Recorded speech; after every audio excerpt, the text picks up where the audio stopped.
লক্ষ্য করুন, দেওয়া হয় না। আমরা ইতিমধ্যে অবগত, হয় অথবা হয় না, এই দুইটা সেন্সেই আমরা এ জাতীয় বাক্যকে প্যাসিভে লিখি সাধারণত। কি দেওয়া হয় না? গুরুত্ব দেওয়া হয় না। কাকে দেওয়া হয় না? কোন বিষয়টাকে দেওয়া হয় না? তাহলে আমরা উত্তর হিসেবে পাবো শিশুর বহুমাত্রিক দারিদ্র্যকে বা দরিদ্রকে। আমরা এটাকে প্রথমত সাবজেক্ট হিসেবে, মানে এই প্যাসিভ বাক্যের সাবজেক্ট হিসেবে এখানে লিখে দিতে পারি হোয়াট। আমরা জানি যখন ওয়ার্ডের উত্তর পাই ভার্বকে প্রশ্ন করে, তখন আমরা এই যে যে শিশু বহুমাত্রিক দারিদ্র্য, এই অংশটাকে নাউন ফ্রেজ হিসেবে আমরা প্রথমে লিখে দিলাম যে মাল্টি ডাইমেনশনাল চাইল্ড পভার্টি। এই বিষয়টাকেই গুরুত্ব দেওয়া হয় না। নিয়ম অনুযায়ী আমরা এখন ভার্ব লিখে ফেলতে পারি। গুরুত্ব দেওয়া হয় না, আমরা বেশ কয়েকভাবে লিখতে পারি, অনেকগুলো।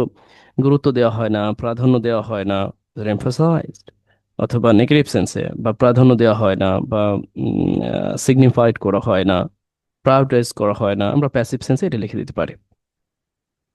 এরপরে এই যে বেশি বোঝাতে, মানে এখানে আমাদের একটা বড় অ্যাডভার্বিয়াল ফাংশন লেখার প্রয়োজন হচ্ছে বটে। এই অর্থে আমরা বলতে পারি যে মাচ আ লট, যাকে আমরা অ্যাডভার্ব ডিগ্রি বলে থাকি, মাত্রা নির্দেশ করতে।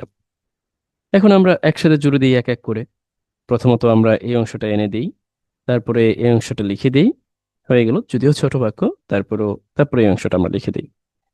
এখন আসুন, আপনি চাইলে এটাও দিতে পারেন, এটাও দিতে পারেন। এখন একই রকম ভাবে আপনি একটু চিন্তা করতে পারেন না যে এই জাতীয় বিষয়গুলোকে আমরা লিখতে পারি কিনা।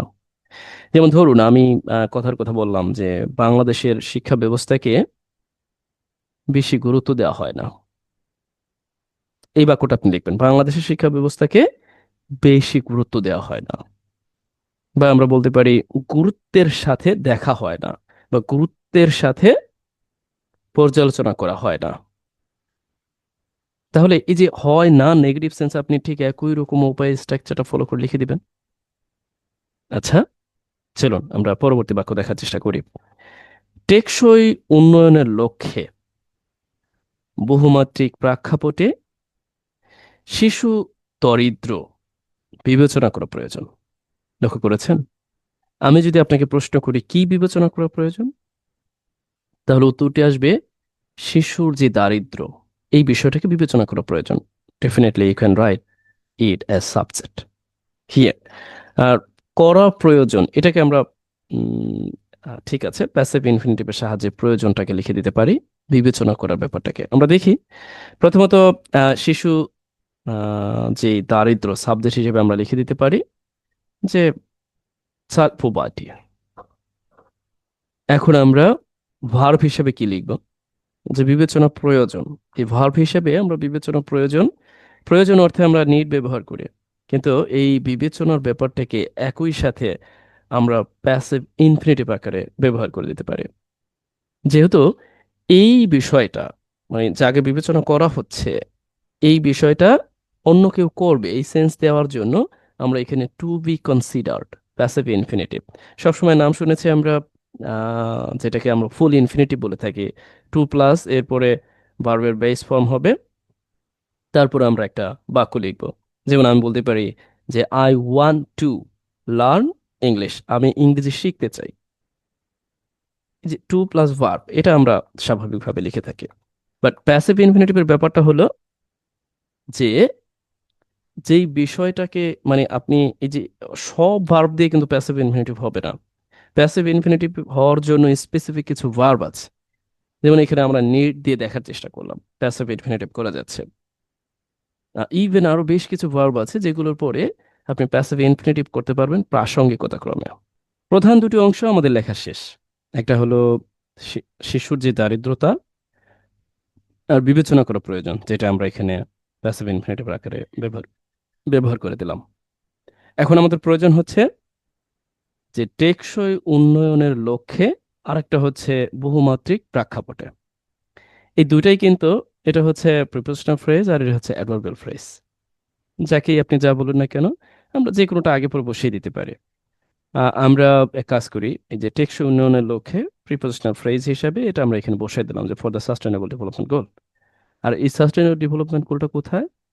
সেটা হলো বহুমাত্রিক প্রেক্ষাপটে।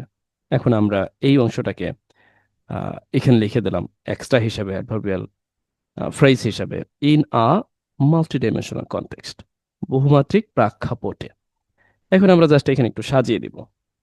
প্রথমত child needs to be consider, এরপর আমরা লিখে দিলাম যে ইন আ ডাইমেনশনাল কনটেক্সট। বলেছি আগে পরে ব্যবহার করলে তেমন একটা সমস্যা নেই, ফর সাস্টেনেবল ডেভেলপমেন্ট গোল। আচ্ছা, পরবর্তী বাক্যটি আমরা লক্ষ্য করি, দরিদ্র শিশুরা প্রাথমিকভাবে পুষ্টির ঘাটতিতে ভোগে। আচ্ছা, শিক্ষার অভাব থেকে বঞ্চিত হয়। দেখুন, আমরা লক্ষ্য করছি এই যে যে, দরিদ্র শিশুরা তারা মূলত ঘাটতিতে ভোগে, এই একটা, শিক্ষা থেকে বঞ্চিত হয় এই একটা ব্যাপার, আর ভালোভাবে বেঁচে থাকার অধিকার পায় না। তার মানে এই একটা বাক্যে সাবজেক্ট একটা, কিন্তু ভার্ব হচ্ছে তিনটা। একটা হচ্ছে তারা ঘাটতিতে ভোগে, একটা হচ্ছে বঞ্চিত হয়, আর আরেকটা হলো তারা অধিকার পায় না। এই জন্য আমরা এই তিনটি ভার্বকে এখানে দেখে নিলাম। এখানে একটু ব্যাপারও আছে, এই ব্যাপারগুলোকে একটু মাথায় রাখবেন। এই যে বঞ্চিত হওয়া অর্থে আপনি প্যাসিভ সেন্সে ডিপ্রাইভড অফ ব্যবহার করে দিতে পারেন, মানে বঞ্চিত করা হয়।